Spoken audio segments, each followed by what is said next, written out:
Magandang araw. Mukhang nasa isip talaga ni Naoya Inoue itong si General Casimero dahil ayon sa kaibigan niya at ex-OPBF champion na si Daiki Shino ay may taktika na daw itong si Naoya Inoue para talunin si General Casimero sa kabila ng patuloy na paghamon ni 3 Division World Champion General Cuadralas Casimero sa Japanese pound for pound superstar na si Monster Inoue na tiling tahimik ang kampo ng Hapon. Subalit kamakailan ay naglabas ng kawili-wiling payag ang dating OPBF champion at malapit na kaibigan ni Inoue na si Daiki Shino ukol sa totoong dahilan ng pananahimik ng Monster at kung paano nito papatumbayin ng Pinoy boxer kung sakaling magkarap sila sa ibabaw ng lona. Ang taktika daw ni Naoya Inoue ay papagurin niya sa Casimero sa unang parte tapos tatapusin sa middle rounds. Ayon kay Daichi Shino, may nakahanda ng maingat at mabilis na planong gagamitin si Inoue laban sa agresibong estilo ng Casimero.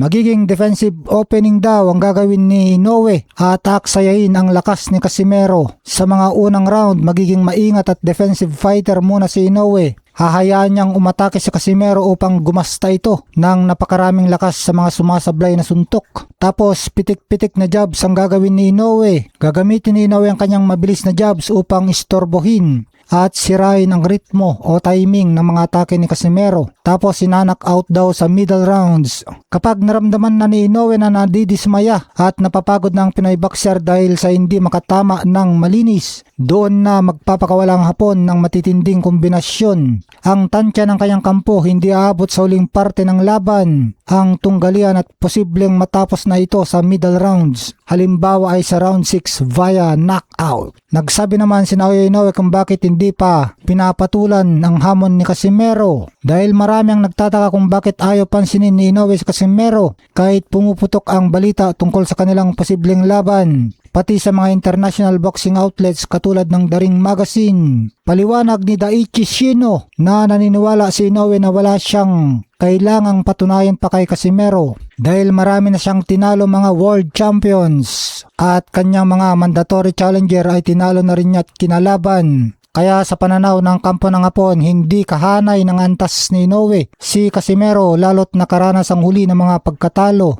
sa mga boksingerong hindi naman may tuturing na mga elite o pambihirang kalaban. Bagamat nagpakita kamakailan si Casimero ng napaka-impresibong panalo nang patumbayin niya si Luis Nery via 4th round knockout at mas matindi pa ang ginawa nito kaysa kay Naoya Inoue dahil 6 na beses pinabagsak si Luis Nery at mas maagang na-knockout ng Pinoy ang Meksikano. Binigyang din ni Shino na hindi pa rin ito sapat na batayan upang sabing may malaking chance ang Pinoy na talunin ang Japanese Monster.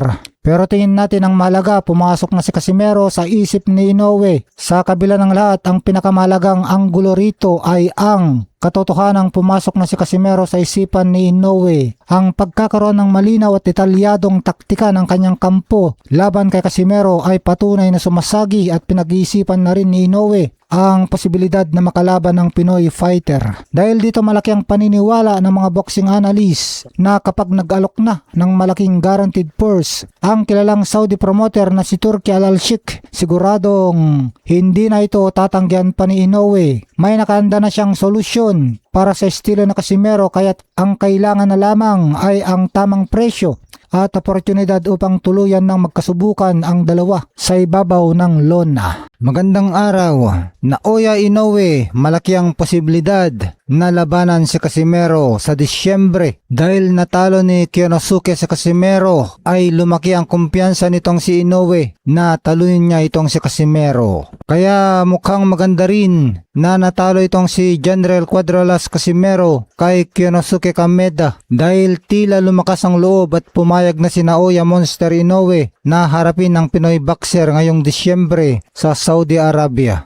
Dahil dito nagpost na rin si Casimero ng poster para sa kanilang inaabangang tapatan ng Hapon sa Middle East. Kaya mukhang itong pagkatalo ni Casimero kay Kyonosuke ang magiging susi para pumayag si Inoue Dito pumasok ang tinatawag na boxing mat. Natalo ni Konosuke Kameda sa Casimero. Tapos binugbog at pinarusahan naman ni Luis Neri si Konosuke Kameda. Tapos ginulpi naman at ninockout ni Naoya Inoue si Luis Neri. Kaya dahil sa mga resultang ito, naging kampante ang kampo ni Casimero na maiisip ni Inoue na madali na lamang talunin si Cuadro Alas. Kaya posibleng pumayag na itong labanan si Casimero. Lalo pa at mukhang tutulong itong si Turkel Alshik para mapaganap na ang Naoya Inoue versus Casimero sa Disyembre dahil madalas siyang mag-post sa social media tungkol kina Inoue at Casimero para tignan kung ano ang gustong makita ng mga tao at napatunayan na napakalakas ng engagement at interesado talagang publiko sa tapatang Casimero versus Inoue. Dahil dito, posibleng maglabas ng malaking pondo para formal na may kasang laban sa Disyembre. Itong si Turkel Alshik. Kaya mukhang maganda ang naging estratehiya ni na Casimero at Kameda na magpatalo si Casimero kay Konosuke at inamin nga ito ng kapatid at head trainer ni Casimero na si Jason nang sinabi niyang kailangan magpatalo para sa mas malaking plano. Kailangan siguro natin magpatalo para sa mga plano. Basta masasabi ko lang, kailangan natin magpatalo para sa mga plano. Bagamat sinabi ni John Riel na kailanman ay hindi siya naglaglag ng laban at sinabi rin naman ni Jason na nagkamali lang siya ng pagkakasabi dahil hindi siya gaanong marunong magtagalog. Pero ang pagkatalo kay Konosuke ni Casimero ay tila malaking dahilan at malaking parte ng daan upang sa wakas ay posibleng mapapayag na si Inoue na lumaban sa kanya. Ito naman ang aasahan ng mga fans kung sakaling maganap ang bakbakan nina Casimero at Inoue. Matagal nang sinasabi ng mga fans na si Casimero ang may kakayahang makipagsabayan kay Inoue. At dahil sinabi na ng kampo ni Casimero na nakikipag-negotiate na sila sa kampo ni Inoue, kaya makikita na natin ang katotohanan sa loob ng lona kung sino ang mananaig sa kanilang dalawa. Magandang araw, Casimero versus Inoue sa Saudi Arabia sa Disyembre. Poster ng mega fight nagtrending sa social media. Nag-alab na naman ang mundo ng Philippine boxing matapos magpakawala ng malaking pasabog ang kampo ng dating 3 Division World Champion na si John Riel Angas ng Pinas Casimero. Sa pamamagitan ng isang post sa kanilang official na Facebook page, ibinahagi ng kampo ni Casimero ang isang poster na nagpapahiwatig ng umano'y nakatakdang mega fight nila ng Japanese superstar at pound for pound king na si Naoya Monster Inoue. Pilipinas laban sa Japan, Saudi Arabia, Disyembre. Nakalagay sa kontrobersyal na poster ang mga linyang Pilipinas laban sa Japan. Milyones ang taya. Boxing history is about to be written and the biggest fight in Asia. Saudi Arabia, December. Hindi rin nawalang kilalang tapang at angas ng kampo ni Casimero sa kanilang caption na pikit muna mata nyong mga iyakin. Lalo pang nagpa-intense sa balita ang komento ng pahinang Cuadro Alas It's My Boy na nagsabing abangan na lamang darating na official na update dahil malapit na umano itong ilabas sa publiko. Mabilis na nagtrending sa fans dahil sa pasabog na ito agad na naging mainit na paksa sa social media ang hypothetical match-up na ito. Inulan ng libo-libong likes at komento ang nasabing post mula sa mga tagahanga na matagal nang nag-aabang sa sagupaan ng dalawa. Para sa maraming Pinoy boxing fans, ito na ang pagkakataon para mapatunayan ni Casimero na may kakayahan siyang pataubin ang itinuturing na number 1 best fighter sa mundo ngayon.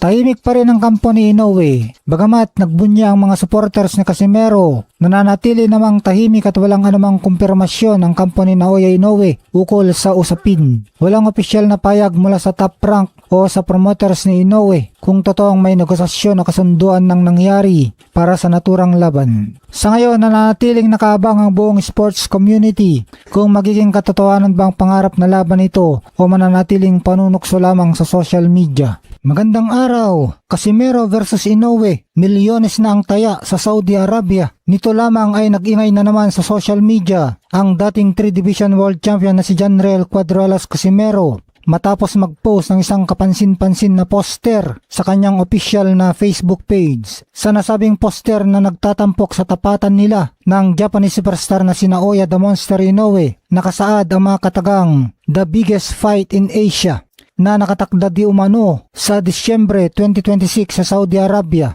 Bukod dito, hayagan din nakalagay sa poster na mayroong paunang bayad na milyones si Casimero para sa laban na ito. Mas lalo pang naging mainit ang usapan dahil sa pampatama, ngunit kumpiyansang kapsyon mismo ni Casimero, "Pikit muna mata nyo, mga iyakin." Dahil mismong si Casimero ang nagbahagi nito, marami sa mga boxing fans ang naniniwalang tunay na nakakuha na ito ng down payment at formal nang naikasa ang isa sa pinakaabangang sagupaan sa larangan ng boxing. Si Turkel Alchik ba ang nasa likod ng mega fight dahil nakalagay na gaganapin sa Saudi Arabia ang tunggalian? Malakas ang espekulasyon na ang chairman ng General Entertainment Authority ng Saudi Arabia na si His Excellency Turkel Alchik ang nagpondo at nagtulak sa mega trending na laban na ito. Kung si Alchik nga ang nasa likod nito, hindi na nakapagtatakang umabot sa milyon-milyon ang garantisadong premyo ng Filipino fighter na si Casimero. Ayon sa mga umiikot na balita at usap-usapan sa boxing community, $2 million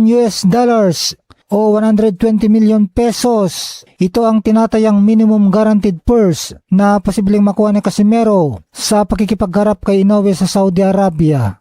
Swak sa mga naunang balita at negosasyon, tila nagtutugma rin ang post na ito sa mga naunang pahayag at kaganapan sa mundo ng boxing. Kumpirmasyon sa PETSA, nagtutugma ito sa mga ibinahaging detalye ng miyembro ng kampo ni Casimero na si Kuyang Joseph. Kamakailan na Disyembre nga ang susunod na balik ring ni Casimero. Pahayag ng kampo ni Bam Rodriguez, kamakailan lang ay sinabi ng trainer ni Jesse Bam Rodriguez na si Robert Garcia na wala namang formal na offer si Inoue sa kanila at ngayon tila malinaw na kung bakit, dahil mayroon palang palihim at mas malaking negosasyong nagaganap sa pagitan ng kampo ni na Turkel Alchik, Koki Kameda na promoter ni Casimero at Hideyuki Ohashi na promoter naman ni Inoue upang sa wakas ay may takda na ang Inoue versus Casimero. Sa kabila ng mga batikos at kontrobersya, malinaw na buhay pa rin ang pangarap ng mga Pilipino na makitang magkarap sa ibabaw ng ring sina Cuadro Alas at The Monster sa isang makasaysayang gabi sa Middle East. Magandang araw, General Casimero.